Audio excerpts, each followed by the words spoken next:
Eh, So mga katoma, meron tayong kaibigan dito ngayong Koreano na nang lilimos dito sa lugar ng Gentry General Trias, Cavite.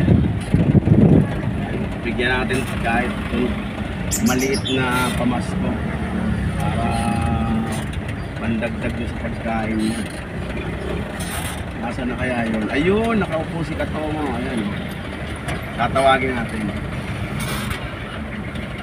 Katoma!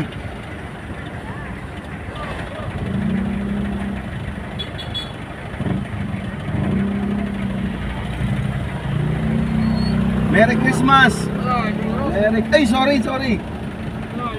Merry Christmas! Gwapo! Thank you!